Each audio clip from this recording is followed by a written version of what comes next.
নীলুর কাছে প্রীতমের চেয়ে আর কিছু প্রিয় ছিল না। তার প্রাণ বাঁচাতে সে তাড়াতাড়ি লাল শাড়ি পরা মহিলাটির কথা মান্য করে অগ্নিকুণ্ডের কাছে বসে পড়ল তৎক্ষণাৎ। তিনি তার মন্ত্র পাঠ করেই তার হাতের উপর ছুরি চালিয়ে দিলেন। তার আগে থেকে প্রচণ্ড ভয় নীলুর দু চোখ বন্ধ ছিল। তার হাত থেকে গড়িয়ে পড়া রক্ত এক বিশেষ সোনার পাত্রে টপ টপ করে পড়ছিল। পাত্রটি ছোটই ছিল, কিন্তু খুব ছোট নয়। সেটা পুরোটা ভরতেই মহিলা এক বিশেষ কাপড় দিয়ে নীলুর হাতের কাটা অংশটা ঢেকে দিলেন এবং বললেন, চোখ খোলো এবার বৌমা, তোমার আজকের বিধি পালন সমাপ্ত হলো। নীলু ধীরে ধীরে চোখ খুলে দেখে তার হাত একটা কালো কাপড়ে ঢাকা। সেটা ব্যান্ডেজের মতো করে তার হাতে জড়ানো। এবার সেখানে সবার চোখের আড়ালে উপস্থিত চণ্ডালিকা মুখে একটা কুটিল হাসির আভাস দেখা দিল।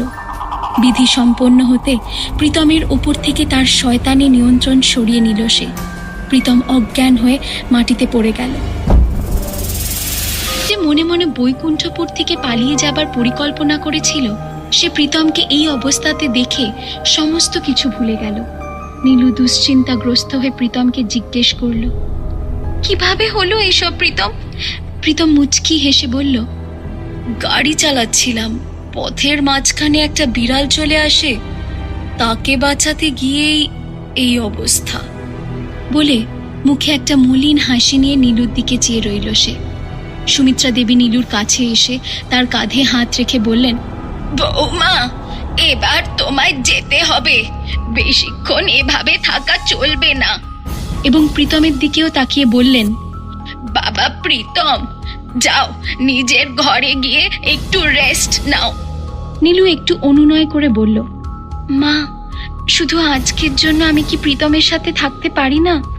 সুমিত্রা দেবী বললেন, আমি চাইলেও পারবো না বৌমা, তোমাদের একসাথে থাকতে দেওয়া নিষেধ এখন।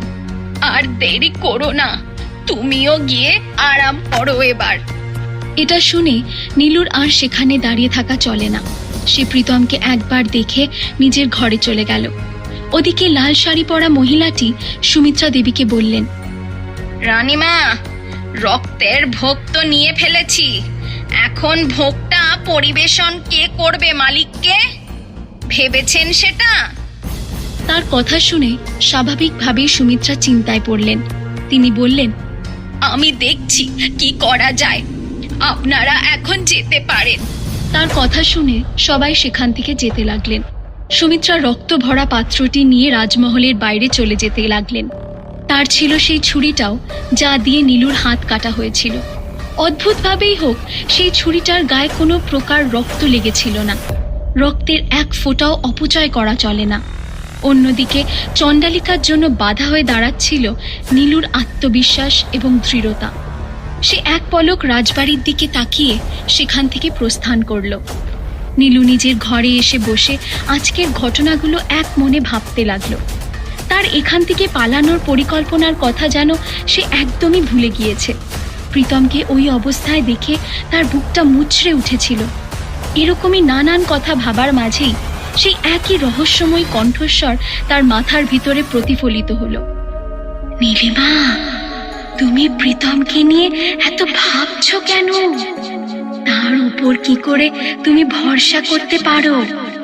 সে তোমার সাথে কেমন ব্যবহার করেছিল মনে নেই? নীলু এতক্ষণ চোখ বন্ধ করে শুয়েছিল। এই কথাগুলো শুনে ধরফর করে উঠে বসলো। কাপা স্বরে জিজ্ঞেস করলো, কে কে কে তুমি? কেন আমায় বিরক্ত করছো? সামনে এসে কথা বলো। আমি তোমায় বিরক্ত করতে আসিনি। নীলু ভয় ভয় এদিক ওদিক তাকালো, কিন্তু কাউকে সে দেখতে পেল না। নীলু আবারও জিজ্ঞেস করলো, কে তুমি?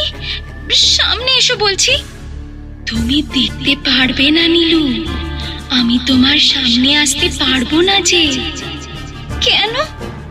কেননা আমরা একে অপরের পরিপূরক। আমি তোমারই একটা অংশ। মনে করো আমি হলাম তুমি। নীলু বিস্ময়ে অবাক হয়ে শুধু ফ্যাল ফ্যাল করে তাকিয়ে থাকলো। সে বলল, এসব কি বলছো তুমি? তোমার কি আমায় দেখে পাগল মনে হচ্ছে? মোটেই না। আসলে তুমি এখন একটু মানসিকভাবে ভারসাম্যহীন। তাই আমি আছি তোমার এই ভারসাম্য বজায় রাখার জন্য। যেদিন তুমি নিজে সবকিছু ঠিক ঠিক সিদ্ধান্ত নিতে শিখে যাবে, সেদিন থেকে আমার আর কোনো অস্তিত্ব থাকবে না। নীলু তার কথার কোনো গুরুত্ব না দিয়ে বিছানায় গা এলিয়ে শুয়ে পড়ল। তার চোখে ঘুম জড়িয়ে এলো। নীলু এখন স্বপ্নলোকে, কোনো পরীর দেশে। অজানা এই দেশে তার চোখে মুখে অবাক করা হাসি ফুটেছিল। মন ভালো করা এক ধরনের আবেশে ছড়িয়েছিল তার চারপাশটা। সুরভিত বাগানের গাছপালা এবং আর বয়ে চলেছে জলের ঝর্ণা। পাখিদের কুহু কুহু গান তার ভেসে আসছে। কত কত ফুলের উপর প্রজাপতিদের খেলা সেই স্থানের সৌন্দর্য বাড়িয়ে দিয়েছিল। ধবধবে সাদা খরগোশেরা কিছু দূরেই আপন মনে খেলা করছিল। তাদের দেখে নীলু বেশ উৎফুল্ল হয়ে উঠল। অবাক চোখে সে এগিয়ে চলল সোনালি শুকনো পাতা বিছানো পথ ধরে। কিছু দূর এগোতেই চোখে পড়ল একটা ছোট্ট পুকুর। রাজহাঁসেরা যার মধ্যে চড়ে বেড়াচ্ছিল। পুকুরের কাছে আসতেই তার প্রতিফলন জলের উপর দেখে আনন্দে মন ভরে উঠল। সে এক রাজকুমারীর মতো দেখাচ্ছে। তার পরনে ছিল দামি রেশমি কাপড়ের শাড়ি, শরীর জুড়ে সোনা এবং হীরের গহনা। সে হাসি মুখে নিজের প্রতিছায়ার দিকে চেয়েছিল, কিন্তু হঠাৎ করেই সেখানে দৃশ্য যেন পাল্টে গেল। কালো ছায়ায় সমস্ত কিছু ঢেকে গেল যেন। পিছন ফিরে চাইল, চারপাশ এক অদ্ভুত কালো ভয়ানক ছায়া ঢেকে রয়েছে। সে সামান্য এগিয়ে যেতেই কে একজন তার পেটের ভিতর তলোয়ারের আঘাতে তার পেট এফড় করে দিল। একটা বিকট চিৎকার করেই বিছানায় উঠে বসল নীলু। নিজের পেটে হাত দিয়ে দেখল কোনো রকম আঘাতের চিহ্ন নেই। হাঁফ ছেড়ে বাঁচল। ওহ, দুঃস্বপ্ন। আচমকা এই ভয়ে তার সারা দেহ ঘামে ভিজে গেছে। কপালে বিন্দু বিন্দু ঘাম জমেছে। হাত দিয়ে তা মুছতেই চোখে পড়ল তার হাতে এক অদ্ভুত চিহ্ন রয়েছে, একটা ত্রিভুজের মতো চিহ্ন।